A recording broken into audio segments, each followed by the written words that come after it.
Welcome to the Colonial Theatre Virtual Happy Hour.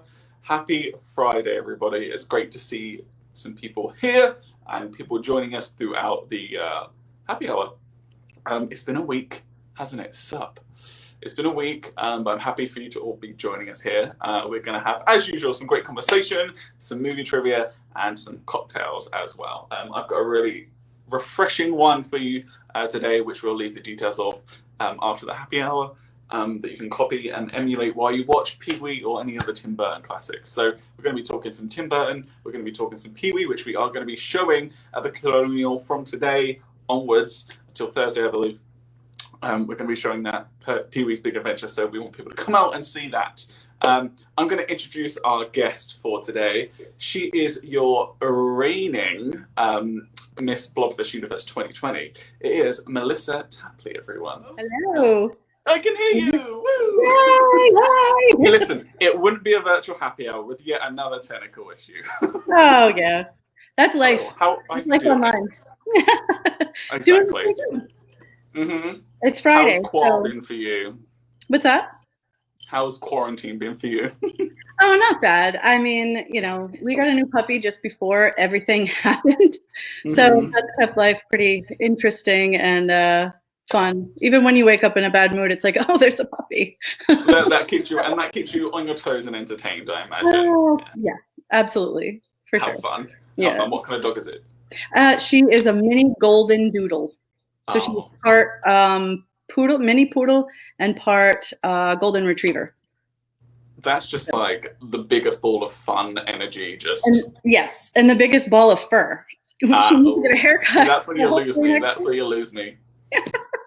I can't be dealing with that. So, how has your reign been so far?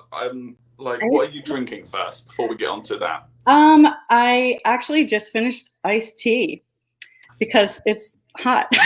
Is that code word for Long Island iced tea or just? It could be. Not yet. Not quite. I'm looking forward to seeing what cocktail you make for us later, though. Yeah, I was gonna say I've been saving. I've been very excited about the cocktail tonight, so looking forward to it. Good. So you are Miss Blobfest Universe 2020. For those of you that for some reason live under a rock and aren't aware, what is that? How did you get that? And how did you get the crown of Miss Blobfest? So this year was a little bit different than last year. I was a runner-up last year, and that was, you know, all in person on stage in the Colonial in the 1903 theater. This year it was all virtual. So I made my video like I did last year, and you know, explaining why I thought I would make a good Miss Blobfest. And at some point I got the notification, and I was so excited. I was just like, I couldn't even read it at first. Was it like you'd received the letter to Hogwarts? You know, it was a lot like that, actually. Did an owl come and drop it by? No. It was more blobby, though. It was a blobbier owl. Yeah, a blob just rolling along the street. Yeah. With people running away from it. Yeah. Yeah, and it, you know, and that's always hard too, because when a blob drops off a letter for you, you have to read it quickly. If you don't read it quickly, it just disintegrates. So what are you going to do? Yeah. That's a great way to get things about. There's some people in the comments that went to college with you as well. Well, you got the whole crowd. Oh yes, Erica did actually. We met in a creative writing class where we had to. There was one week where we had to do a poem, and mine was called 9 on Sunday, and it was about watching the X-Files, because at the time it came on at 9 o'clock on Sunday. And I was so nervous to read this poem in front of the class, and every class member had to make a comment on your work. And when I got to Erica, her comment was, "I wish I had written that." We just became best friends. You're like, you give me compliments, you can be my friend. And someone else that spent a scary night in San Diego with you, I'm not sure. Yes, that was a really entertaining girls' weekend. And Karen and I, we were roommates, and I was really convinced somebody was looking in the window at us, and I just really startled Karen. So I never hear the end of that one, but I know, I'm convinced to this day that we were not alone. You were spooking yourself out there, I think. A scary night for me is when I run out of wine. So, you were talking about the video that you submitted and the virtual Blobfest. How did it fare? And sort of, you know, obviously our last happy hour was pre-at-home Blobfest, and this is our first one post. So if you can give a little people an insight to that if they weren't there, and if they were there, what you enjoyed about it as well. Yeah, sure. So I thought the virtual Blobfest, the at-home Blobfest, was really interesting because I had some of my friends who are here. They're in California, or they're in Canada, or they're in Connecticut, and you know I could actually share Blobfest with them. So that was a really exciting aspect of it. No matter where my family or friends are, they could tune in. So I thought that was really exciting. So I had a segment during the run-up show on Friday night, or the stay-at-home show, as it was, where I was crowned Miss Blobfest, and it was incredibly fun to make. And the previous Miss Blobfest, Suzanne, well, actually, all three of the Miss Blobfests, they sent me a package, which was super sweet, and it was ticking, which I just thought was so strange, like what on earth could be in that box, and why? It was just a clock. It was just a clock. Good. Good. So, and it is tradition that previous Miss Blobfest do their absolute best to destroy the new Miss Blobfest. And I think once you prove that you're not going to be destroyed, then they welcome you with open arms. So, So before that, it's not a sisterhood, and then once you're a bit resilient, they're like, come on in. Exactly. When they realize you're impervious to the danger that they can throw your way, then you're in. So yeah, that's good. Yeah, that's really. I'm looking forward to hopefully doing a in-person Blobfest next year. Especially with that. That's one of my favorite parts of the evening is the Miss Blobfest.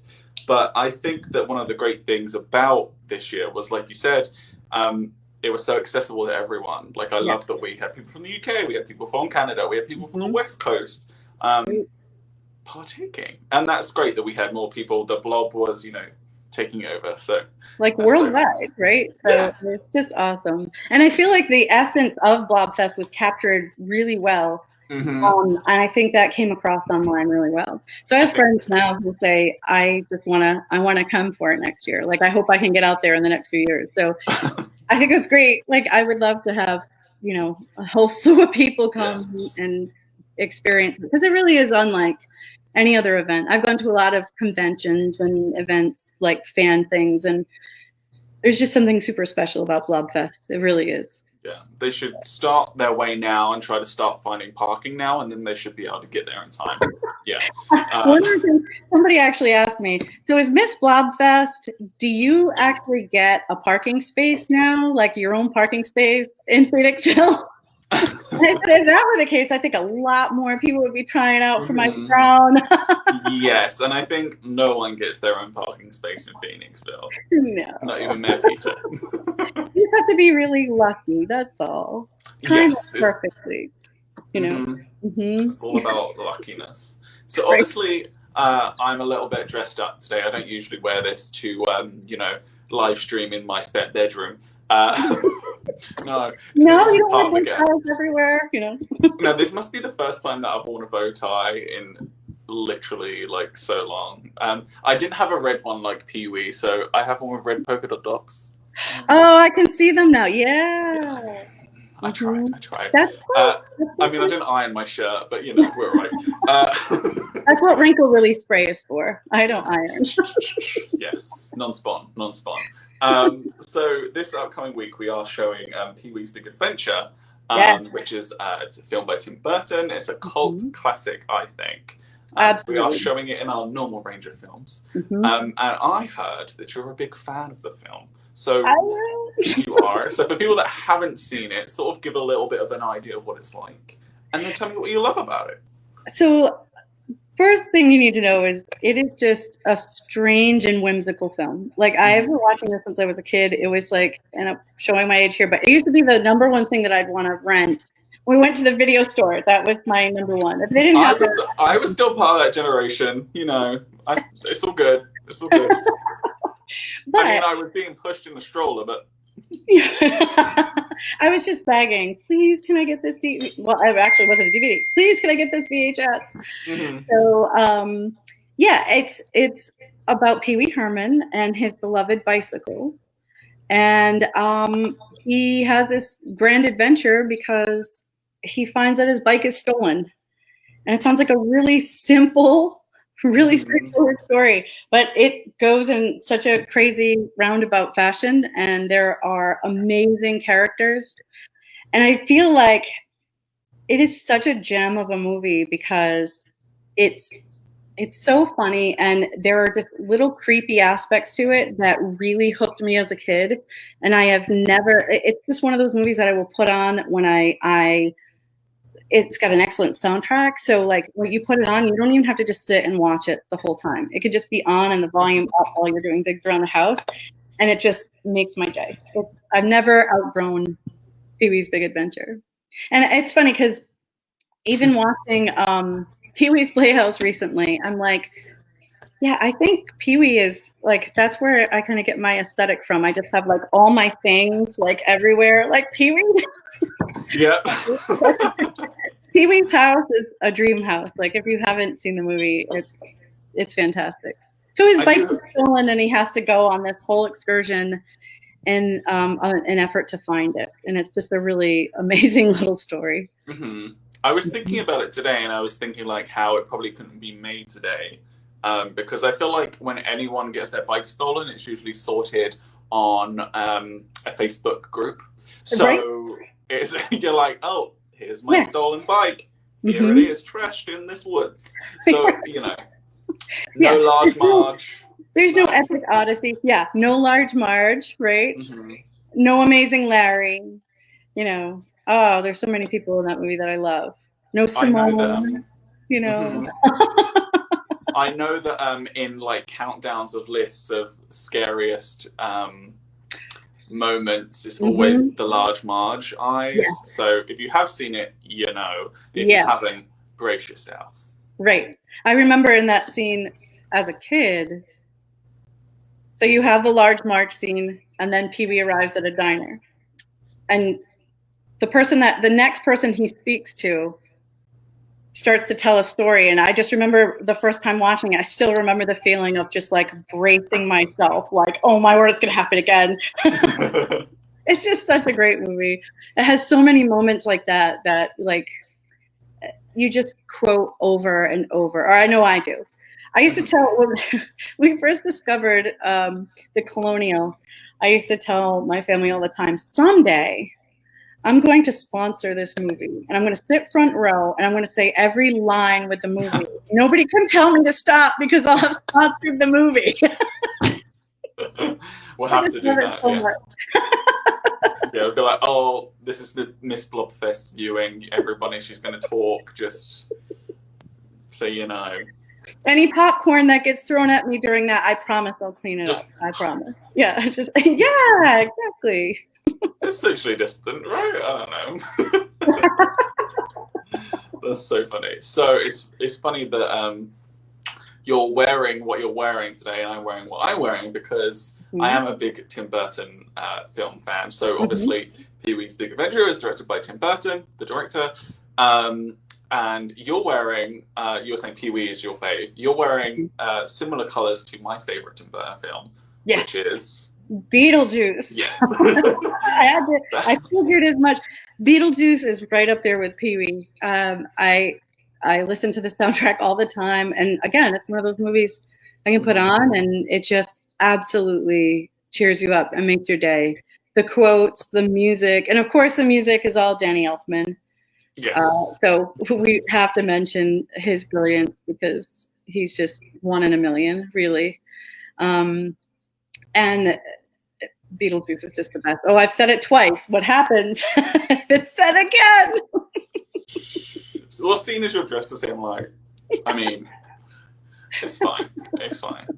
Yeah, it's just like it's got such a killer cast as well. People that just make me laugh. They're so good at physical comedy as well, especially like, you know, the Deo scene where they're in the dining table with that, and the prawns become fingers and grab their face. Great. Yeah, you got Gina Davis in that. You got Miss O'Hara. You got love her. Winona. You got Winona in that with one of her best roles. Her dancing at the end is great. That's my favorite. Oh, I love that song. And that's one of the songs, like, if I'm just tired in the morning and I'm driving to work and I'm like, I got up early today, I'll play that song and all of a sudden I'm just ready. Like, okay, I'm ready. I can take on the day. Like, it's just the best. I love that soundtrack. I feel like it would be a really good, fancy dress party theme, because, like, there's so many, like, creatures, I guess, to go off of from when they're in, like, the waiting room situation. Like, there's so many different, like, characters that you could do from that movie that I feel like, or if you just did Tim Burton themes. Yeah. It'd be so good. What are some of your other favorites other than Pee-wee's then? I would say that, my favorite Batman film is Batman Returns. I loved Catwoman as a kid. And actually, if you pay close attention, there is a Pee-wee and a Simone in there. For those who pay close attention, there is a little cameo in there right at the start of the film. Yeah.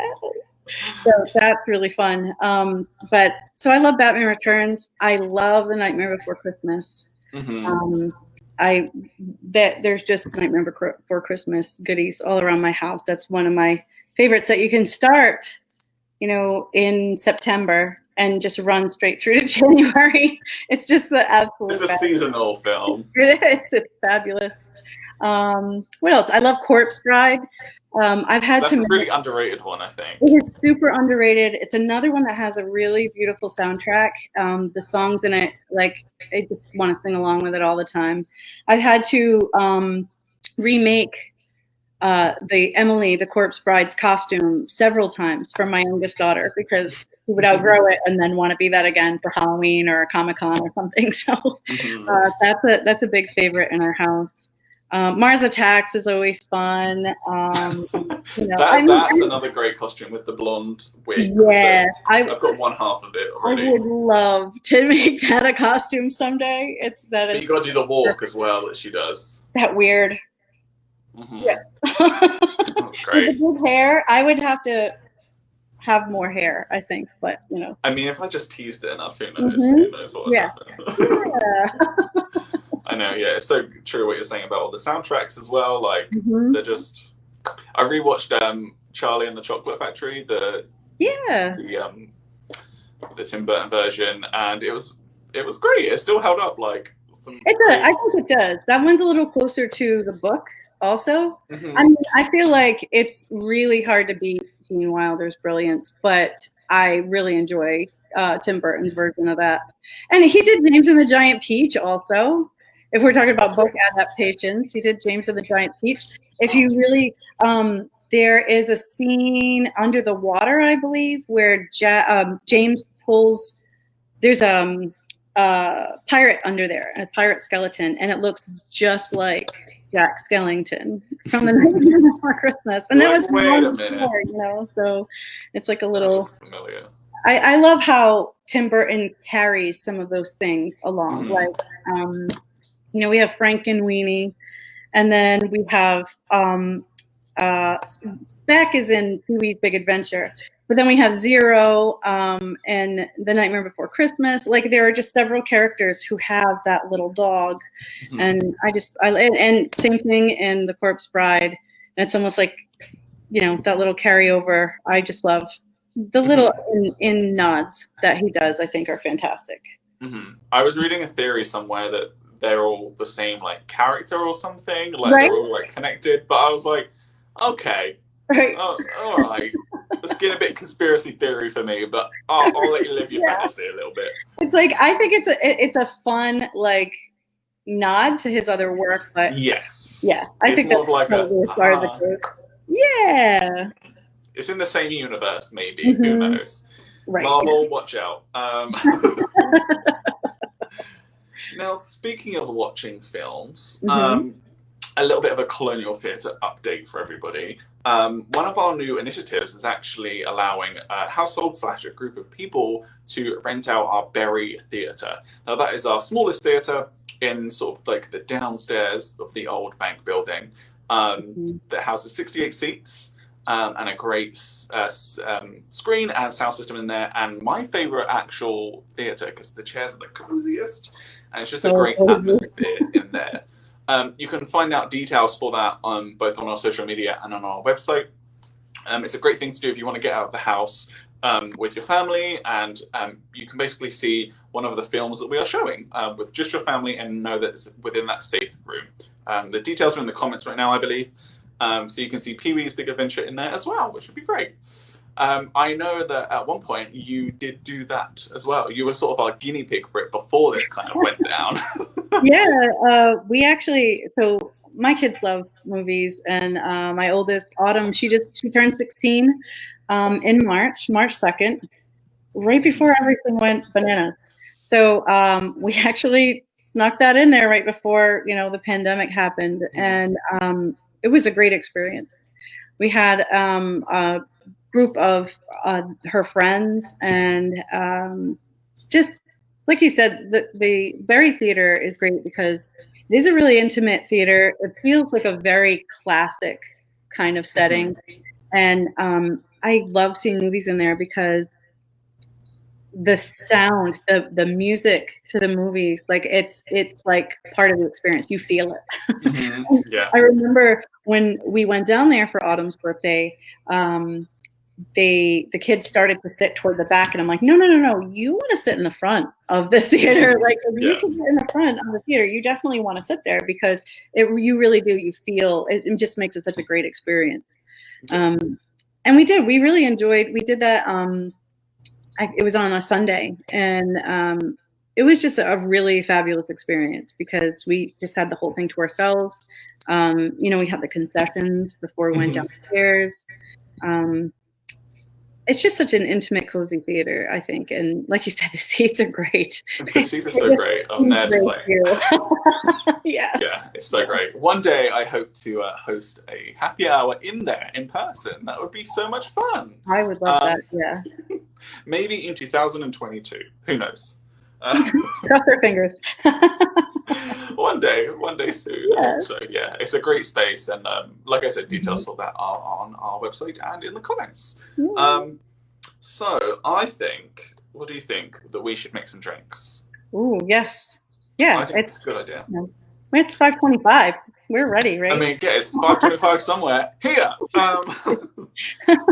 So let me see if I can rearrange this situation here. Oh, look at all this stuff that I prepared earlier. Let's move that plastic bag. That doesn't look as fancy, does it? Oh, the colors are gorgeous. So, I'm going to be making, I called it the Beetlejuice Brains. So I'm going to make a Beetlejuice themed one, and you're going to make a Pee-wee themed one. Yes. We're keeping it, switching it around. So my one is heavily inspired by one of the beverages that you can get at our local distillery, Bluebird Distillery. It's a gorgeous take on their gin and juice. I'm going to be using a few different ingredients today. The main one is my favorite, gin. This one is actually from Bluebird, the Juniper Gin. It's really good, it's really flavorful, and you can have it like either on its own on rocks as well. That's what I kind of like to do. It's going to have some freshly squeezed lime in, not too much, and also cucumber juice. Yes, this is a nice fresh drink that you can make, to watch, some various films. So this one is super fresh and super, it's got cucumber, so it's healthy, right? Of course, yeah, right? Something like that. That's a vegetable. It's a vegetable. It's a vegetable, or is it a fruit? I think it's... Oh, no. It's seeded. It's seeded. So I guess, yeah, it's a fruit. That's true. It is? Oh, I'm a fruit, so I would know. So I already have my gin in here. I just, nice and prepared earlier. Have you been to any of our local spots for alcoholic beverages or more? Yeah, actually, I was at Stable 12 this week. that's a fun place to go to. Because not only do they have really awesome sour beers, but they also have fried Oreos. So that's what I was about to say. Right? You can't beat that. That's pretty fabulous. We got some ice not wanting to behave. There we go. That should be enough. Yeah, Stable 12 is my favorite for fried Oreos. They're very good. So I'm going to put I think they had birthday cake Oreos in there the other day because those were colorful and flavorful. It was so good. I got time for that. I got a lot of time for that. So what I've done here, I've got my 2 ounces of gin, and I'm now going to put my 2 ounces of cucumber juice. I love the color. I know. It's such a great green, and it's all natural. Yeah. It's about 2 ounces-ish, I think. Ish. And I'm not afraid of pulp. I kept I didn't peel anything off. Didn't peel it. But no. What would the color be otherwise? It would probably just be more not clear. As a cool green. Right, exactly. Now it kind of like matches you a little bit. Look, there we go. Bam! We got a color palette going on here. So I've got my 2 ounces of gin, my 2 ounces of cucumber juice. I've got ½ an ounce of fresh squeezed lime juice just here. Yeah.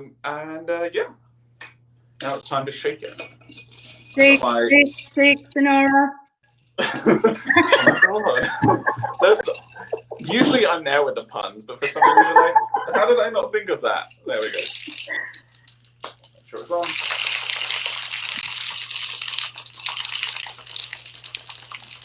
Oh my God.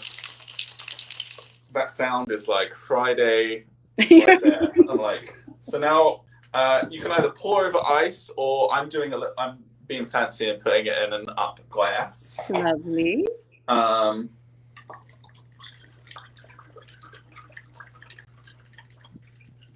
As you can see, it's pretty so nice. And then if you're feeling wait, you think I'm done there. If you're feeling fancy, you can it did flow. Oh, there we go. Yes. Gorgeous. So this is my Beetlejuice Brains inspired by Bluebird's gin and juice. Very nice. And I bet that would be, I mean, it's gin, so it would be super refreshing on a hot day, right? That is fresh. Delicious. Ooh. Ooh. Well, I'm going to drink this while you do some talking. All right. So you're going to make your beverage. So in Pee-wee's Big Adventure, there is a bike shop called Chuck's Bike-O-Rama. So the drink that I'm choosing to make today is Chuck's Drink-O-Rama. And I got my most colorful glass. Oh, okay. You're trying to outdo me with glasses. I just got a boring green one. So I'm going to put a little honey. And I put a little honey in a plate. And I'm just rimming the glass with honey and nonpareils. I think that's how you say that word. You know, there's a little round sprinkles or jimmies. I hear they're jimmies here. I'm from Rhode Island originally. So I've always said rainbow sprinkles and chocolate jimmies. Do you want to know what we call them in the UK? What do you call them in the UK? We call them hundreds and thousands. Really? Oh, I kind of like that. Because how many is there? Right. Like, I poured half of them into the plate, and there's still hundreds and thousands in here. Look. There you go. So I think that's good. I think that's perfect, actually. So this drink has some of my favorite flavors in it, which consists of, we're going to put some coconut in there, cream coconut, which is one of my favorite things ever. So it calls for 3 ounces of the cream of coconut. And I have ice in my little cup here already. Mm-hmm. Let me see if you can see it better. Back up a little bit. So that calls for 3 ounces. And I think that if you're not into coconut, or even, so if you're not into coconut, you could use like half and half instead. Yeah, this is sad for me. I'm like 2% allergic to coconut, and I'm like, I'll still drink it, but I'll be like, like afterwards. Yeah, so but it's so good. Yeah, you could totally use half and half, or light cream if you're a light cream person. We're gonna do an ounce of amaretto, which is one of my other favorite flavors. I love almond. So, and this one tastes like an almond cookie, so can't beat that. Great. So that was 1 ounce. If you're not into, I was thinking about this. A lot of times I like to make, if I'm making a fun drink for my husband and I'll try to come up with another version for my kids. So if you were going to do this without the alcohol, if you're not into alcohol, or if you got kids or whatever, you could always use the cream of coconut, use milk, or a little bit of half and half, or milk even. And this is white chocolate liqueur. So you could use the kind that you would put into coffee. Like that. Could you show me that bottle? What is that? Oh, it's like Godiva, like. It's Godiva, yeah. Oh, there we go. What percentage is that? Let's see. It is 15%. So that's pretty good. So that's 1 ounce also. It's just the best flavor. This is a really, really fun drink, I think. But yeah, so you could absolutely make this, you know, a little different. You could alter it just slightly. We're doing 2 ounces of vodka now. And I feel like I'm on Food Network. Oh my gosh. Look at that. Watch out, Ina Garten, you got nothing on us. All right, so that was, yeah, and then there's ice in here. And then again, shake Sonora, right? So your hand's freezing. No, my husband stole that for something, so I had to use our little invention, which was you just screw it onto the top of like a mason jar, which is pretty handy. It's not as fancy looking as that. I was gonna say, that's pretty awesome, actually. Yeah. And then, now, if you're familiar with Pee-wee's Big Adventure, you know that the sign for Chuck's Bike-O-Rama is white and very colorful. It has very colorful letters. And I just feel like the drink chose all that color. So I think you outdid me here. That is amazing. That looks so good. It tastes like a cookie. Like a coconut, almondy, awesome, fantastic cookie. I'm very jealous. I'm like, oh, I've basically got I've got a smoothie here compared to you. No, that one's so good too, though. No, there's definitely gin in that. I love colorful things. So I was like, oh, do we have like any kind of fancy glasses? And my husband's like, do you remember those big colorful glasses you bought? I'm like, oh, it's perfect. Perfect. It looks delicious. Well, cheers, everybody. Cheers. Happy Friday. Cheers. Clink, clink, clink, clink. Think. Clink. Oh, that was good. And you get like the little non-Perel stuff. 100, what is it? 100 million? Hundreds and thousands. Yeah. Hundreds and thousands. You get hundreds and thousands stuck to your lips. I know. I always say I'm bilingual. I speak English and American. So yeah. I'm good to go. I'm good to go. Well, I'm from New England. So we have our whole, you know, we have a ridiculous amount of New Englandisms and Rhode Islandisms that I think, you know, it's interesting because some of them cross over with Philly, like G. Although I think here it's spelled, what is it, Jeet? Jeet, like did you eat? And in Rhode Island, I think it's J''EAT. Jeet? What'd you eat today? Oh. Little things that are just, you know. That's new to me. Yeah. Jeet. Jeet? Yeah. What did you eat today, Jack? Jeet? I had a bagel. It was very nice. Jeet. That's good. We have, I'll let you know one of my words from England, from where I'm town, a place called Portsmouth. It's a sort of an old port, navy town. We have a Portsmouth Island. We have a yeah, it's the OG Portsmouth. Trivia, fun fact, there's 4 Portsmouths in America. Really? Oh, yeah. See, I didn't know that. Yeah, I know. Original. Great with original names, America. Yes. New York, you could just think of something else. I don't know. Anyway, Mm-hmm. so we have a saying from where I'm from. It's for someone that is annoying and complaining about something and being like really childish and brattish about something. Mm-hmm. We call them a squinny. A squinny. Yes, SQUINNY. I like that. So stop being a squinny if you're complaining about, I don't know, having to wear a mask. You're a squinny. Yeah, that's perfect. Don't be a squinny, wear a mask. Wear your mask. Yeah.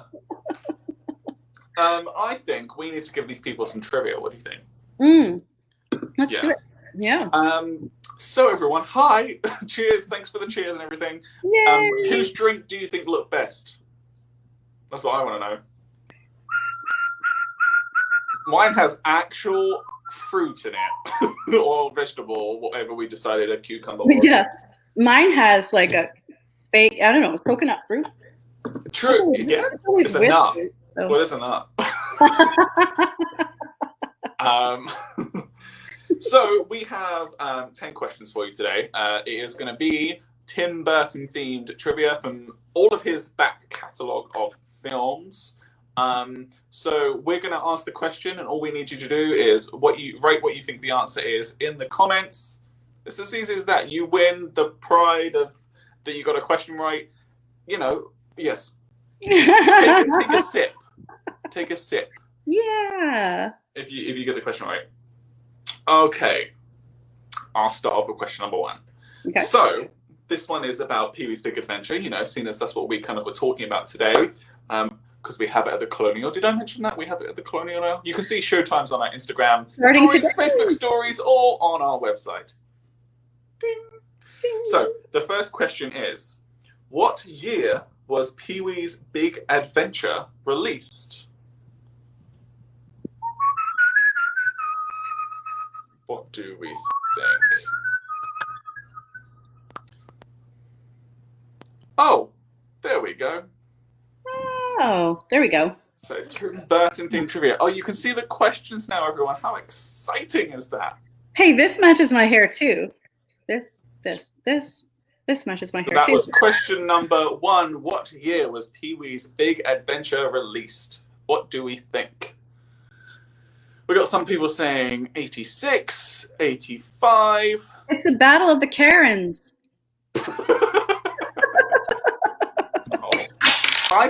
You know what? I kind of feel bad for people that are named Karen now that are getting marked with Karen. Oh, so my condolences. Yes.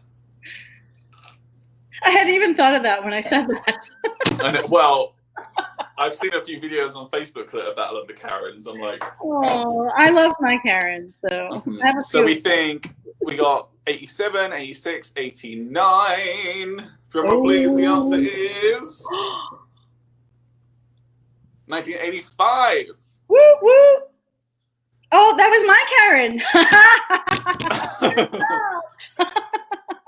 That's good. Karen was named after a warhorse. So if anyone acts like a Karen near her, she says, nay! Dumb. That was so dumb. I'm sorry. I'll just trot off with that one. Okay, would you like to ask our next question?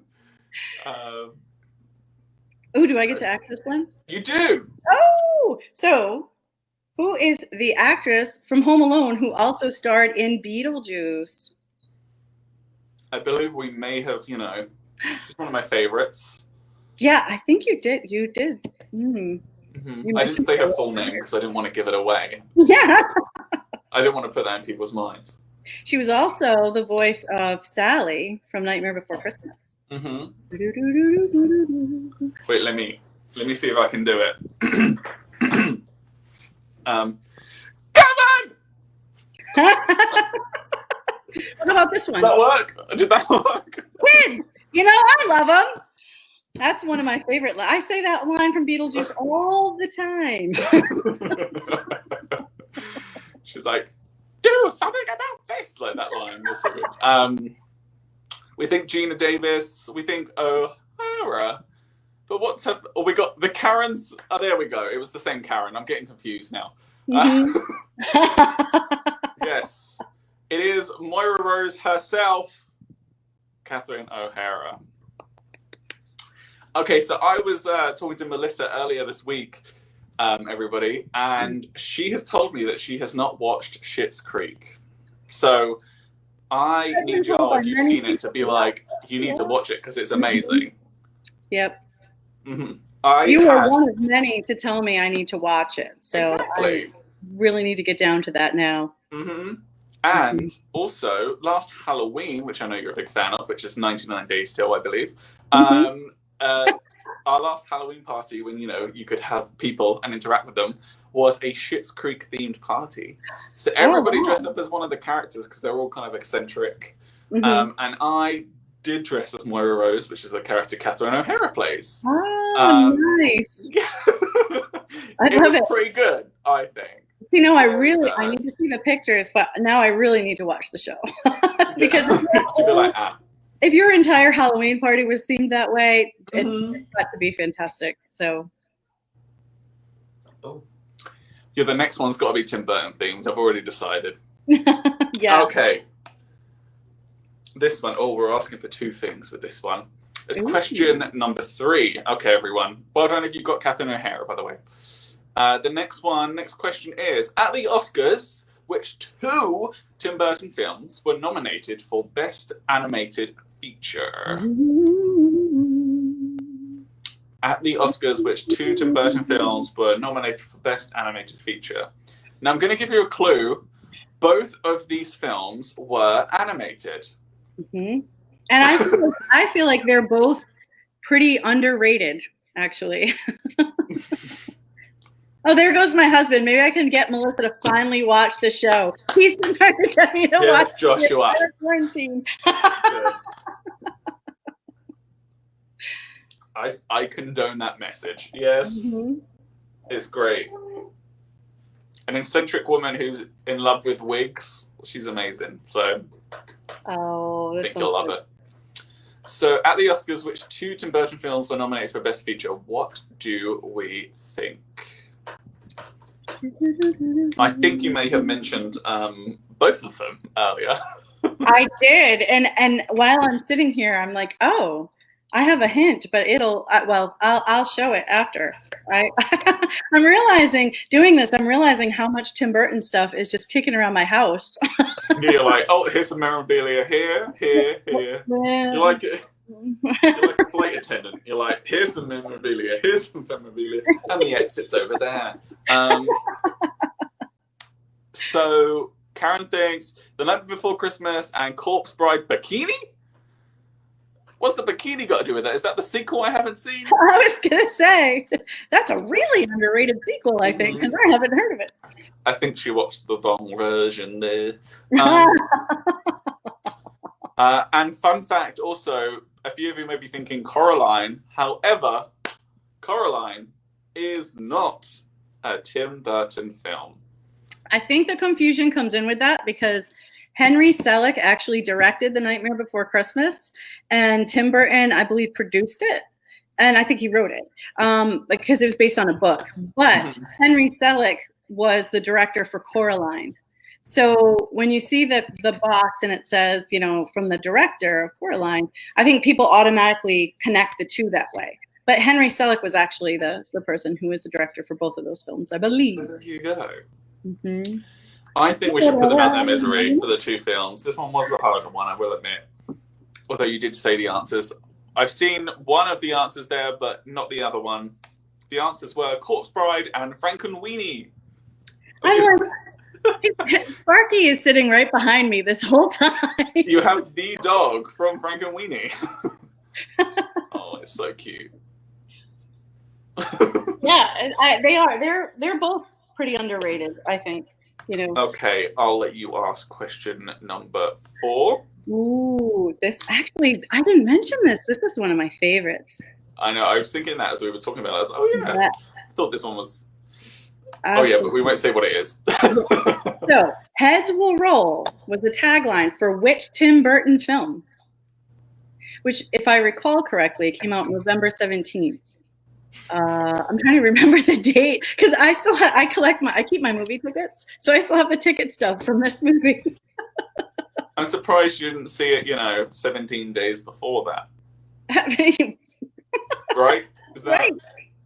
It would make sense that it came out around that time. I know it. Yeah, it would have made sense for it to come up at that time. Mm-hmm. Those are some clues there, everybody. Yes. Heads are gonna roll if you don't get this. It's a spooky one. It's actually, I'll be honest, it's one of my favorite Tim Burton. Yeah, it's one of my favorite Johnny Depp roles. I love it. Have we got any guesses in the comments? Oh, I see Mark Cole got Frankenweenie and Corpse Bride. Did he? I see that in the comments. Yeah. but so I don't. What about heads will roll? Yeah, what do we think? Any guesses? I know there's a few there. I see you. Any guesses?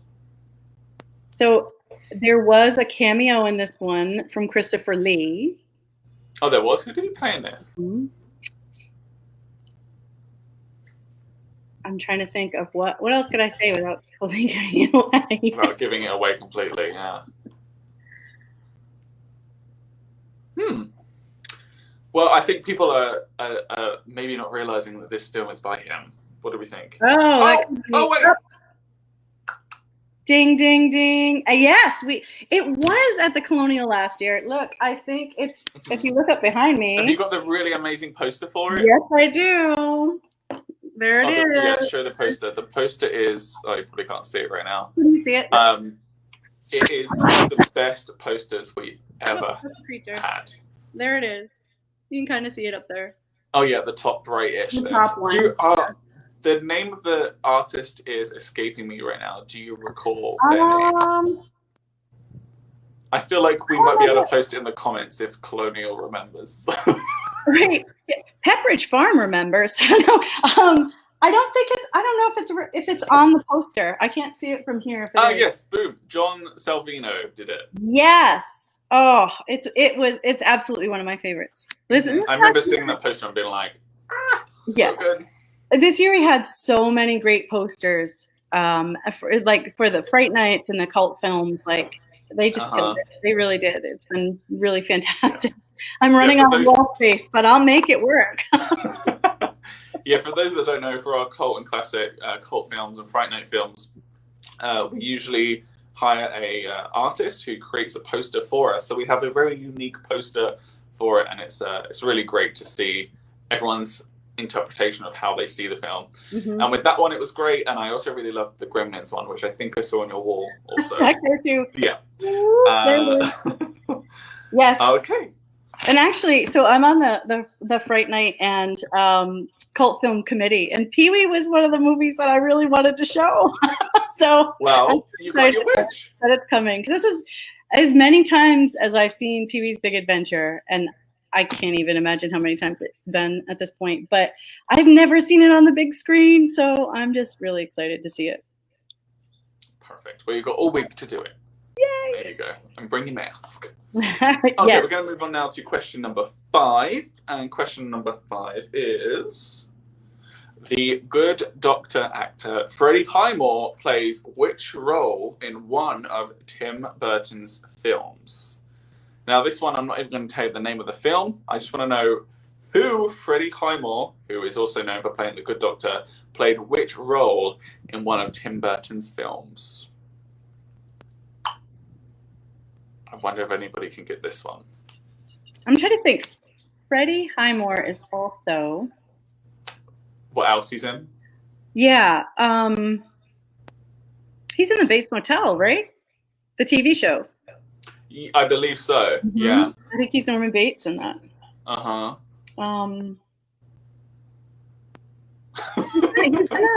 He's been in a lot of family films when he was younger. Yeah, he has. Yeah, he's been in, especially when he was like younger as well. Yeah. Well, I feel like he's been perpetually 12 years of age, and now he was selling The Good Doctor and a Doctor, so I don't know. I wonder if anyone has any guesses for that. Oh. Someone with a guess, I think, because they're I like, think Charlie. so. Yes, Erica got it correct. It is Charlie Bucket from Charlie and the Chocolate Factory. Mm-hmm. Yes. Yay! Woo. Erica, you get a sip, and Karen, you do too. I think this one might be a bit easy because we spoke about them a lot. If you would like to ask this question, question number 6. Mm-hmm. Which composer has contributed to all but 3 of Tim Burton's feature films? Hmm. I feel like I just want to keep whistling. I'm probably driving people crazy with my whistle. But I just want to have like Pee-wee waiting music. Oh my god. Oh god, you're making me drink this faster. There you go.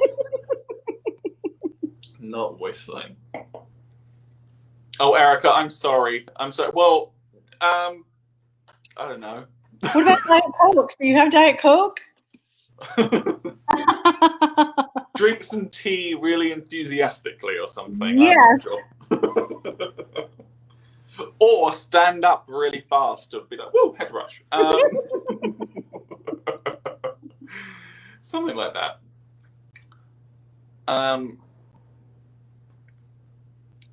The lead singer from that awesome 80s band. There goes Mark's in there again with an answer. Mm-hmm. That's our man. Yes, so it was and is Danny Elfman. Yes. Yay! Or DE. He has contributed to many a soundtrack for not just Tim Burton's films. He's done the Simpsons soundtrack, the theme tune to that, and one of my favorite things that I feel like is kind of actually sort of left field for him, but actually the tone of the show is actually quite accurate. He did the theme song to Desperate Housewives. Really? Yes. Uh-huh. I didn't know that.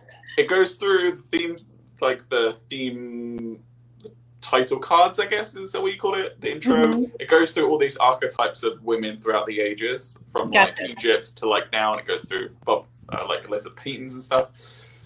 Yeah, and he does the soundtrack, and it's and all the music in the show is very influenced by his tone as well. Yeah. That's great. Interesting. Yeah, I had no idea. Okay, question number 7. And question number 7 is, I need you to name the 2 main villains from your favorite Batman Returns. Name the 2 main villains from Batman Returns, and I feel like you gave this away earlier. I kind of did. I didn't realize that. You were like, I love Batman Returns because of these reasons, and listed the 2 villains, basically. I would argue there's actually 3 villains in that movie, but I agree with you, but that's why I said 2 main. 2 main. Oh my god. Yeah. I remember seeing this in the theater with my parents, and I was so obsessed with one of these characters. Mm-hmm. So, just my favorite. Who were you feeling them? I mean, yes. And not to get catty or anything, but there is another movie named after this character, and I don't even really acknowledge. Some people are looking to march for these characters. Okay, we're going to argue that there's 3 villains. That's why I said 2 main. Yeah. Yes. Max Shrek is absolutely a villain. I'm the one who made the trivia, so I'm correct, okay? I was going to say, but he's not a costumed villain the way we see Batman fight traditional villains. So that's why, I would agree. He's just a villain that could exist in the literal real world. So, yes, the answers I was looking for were the Penguin and Catwoman. And if you had Max Shriek, then, well, good for you. Aren't you clever? Watch something else. And I've said this on another happy hour, but my guilty pleasure, non-guilty pleasure, because I don't believe in guilty pleasures. Oh, neither do I. You like something? You like something. Exactly. Yeah. I actually really love Batman and Robin. Do you? That's the campest thing ever. Like that one Robin had with Poison those Ivy. ding, ding, ding, ding, and you've got and Poison Ivy is essentially a drag queen. So She's dragging Bane around. It's like, yeah. Yeah, she has a reveal when she goes out the gorilla suit, and then she's like, bam! Like, yeah, I know. It's so silly. If you would like to ask this one for everybody. And question 8 is a multiple choice. Helena Bonham Carter has starred in how many Tim Burton films? 3 Tim Burton films, 7 Tim Burton films, or 10 Tim Burton films? Or the 4th option, too many. Oh, I still haven't forgiven her for her actions in the Harry Potter franchise. Well, I won't quote Mrs. Weasley. That's for sure. Get away from her, you. Exactly. I have to watch Batman and Robin for the Ivy drag queen cut. Listen, that whole performance, you're going to see that on one of our Fancy Friday drag queen shows, I tell you. Oh my word, that would be amazing. And Erica saying about Annette Bening, I get absolutely where you're coming from with her being Catwoman, but I mean, Michelle Pfeiffer did such a good job, so it's like, yeah, I loved her. You know, it's D, all of the above. No, that's your husband. I will not accept that answer. Your husband is officially disqualified, and he no longer gets any of the beverages you make for him. So we think 7. We think 3. I'll put them out there. Misery. The answer is 7. And I don't think she'll be appearing in any more anytime soon. Nope. Womp womp.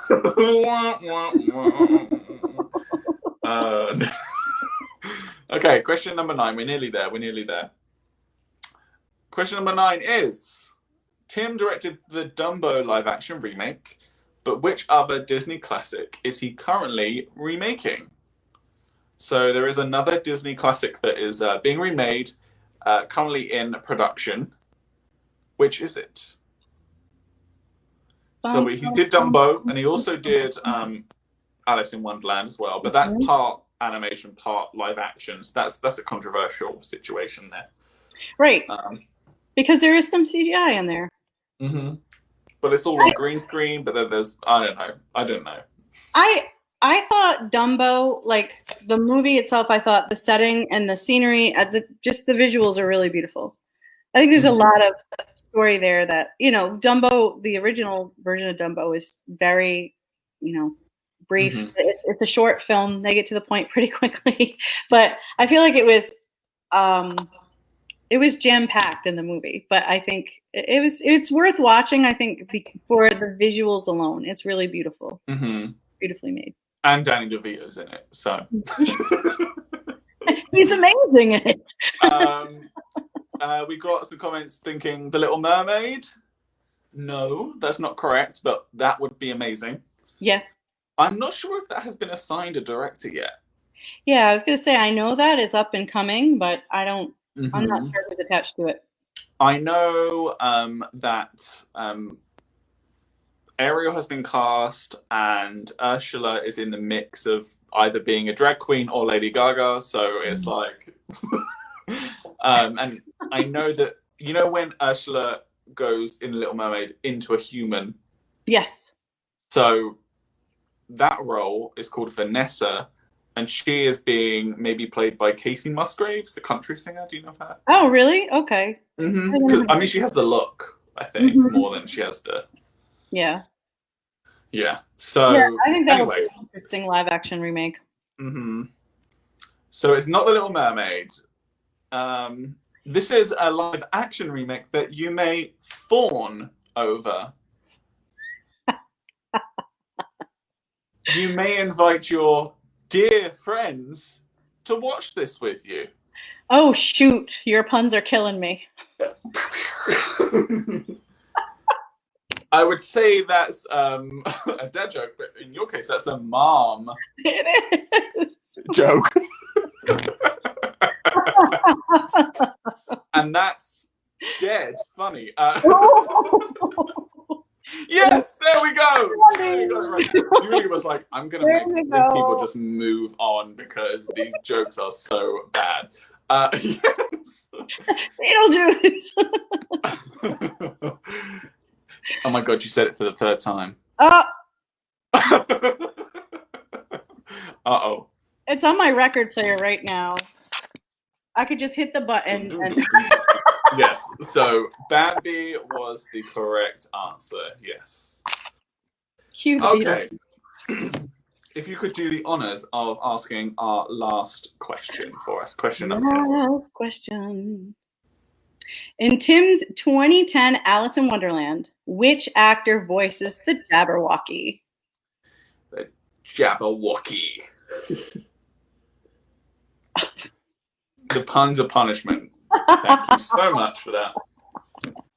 Thank you for choosing to spend your Friday evening with us. Cheers. Cheers. And our bad puns. Mm-hmm. There you go. So, in Tim Burton's 2010 Alice in Wonderland, which actor voices the Jabberwocky? Now, the Jabberwocky is the dragon-like character that I believe Alice fights towards the end of the film. And that amazing armor she has on? Yes. Yep. Mm-hmm. And I think I mentioned this actor as well. You did. And not Benedict Bandersnatch. No. Wasn't him. Not Benedict Cucumber Patch. No. I just like hearing him say penguins because he can't say it correctly. Oh, yeah, I've seen that. Penguins. Penguins. Oh, here's a clue. The actor who voiced this role, also in another Tim Burton film, said the word lollipop and perfect. Chocolate. That wasn't as good. Mark Cole. He snatched that right out. He snatched that. It was such a good impression, obviously. It was. It was perfect. It was Christopher Lee. The vampire himself, yes, Christopher Lee, an amazing actor. Yeah. Yeah. There we go. If you got any of those questions correctly, then I mean, well done. Have some. Here's a round of applause for you. Have some beverages. Have a great weekend for getting those questions right. Yeah. There you go. Watch some Tim Burton movies this weekend at the Colonial. Exactly. And we also have as well as Pee-wee's Big Adventure that we're showing in the theatre, we do have a few virtual screenings as well. So make sure to look out for those on our social media and our websites as well. We've got a great film coming up called Yes, God, Yes, that features, oh my God, I can't remember her name. She's in Stranger Things. She's the teenage daughter. Mike's sister. Why can't I think of her name? Yes, and it looks hilarious. So look out for that one. Yeah. Not the sarsaparilla. Just got sarsaparilla in the comments. And yes, I knew Christopher Lee has heavy metal albums out. It's amazing. Isn't that crazy? Yeah. And he's got a heavy metal Christmas song out, if I'm not mistaken. Mm-hmm. So yeah. Mm-hmm. He was incredible. He was. He had one of the longest careers in acting, I think, out of anyone. Mm-hmm. And he also was the third most used actor out of all of Tim Burton's go-to performers. Johnny Depp was number one. I assume that was the first. Yeah. Number 2 was Helena, and then number 3 was him. Yes. Oh, that's it. We have a great film starring Natalia Dyer. Yes. Or is that the name of the character? Yeah. Nancy. Yes. Chuck said Nancy. Yep. Oh, okay. The actor is called that. Mm-hmm. They're very similar names. It's like calling someone Jack and Jake. I don't know. Yeah. Jingle Hell is the name of Christopher Lee's thing. That's great. We've officially reached an hour, so thank you for joining me for my happy hour, Melissa. It's been a pleasure speaking to you. Oh, my fun. Miss Blobfest. It's been a blobtastic time. Yeah, thank you for this blobbertunity. Oh my God. Everyone looks at me with blood puns and they're like, okay, but that was good. I'm glad someone's reached my level. We can do this all night, guys. So we could, yeah, well, let's not. We'll just cut off before we can.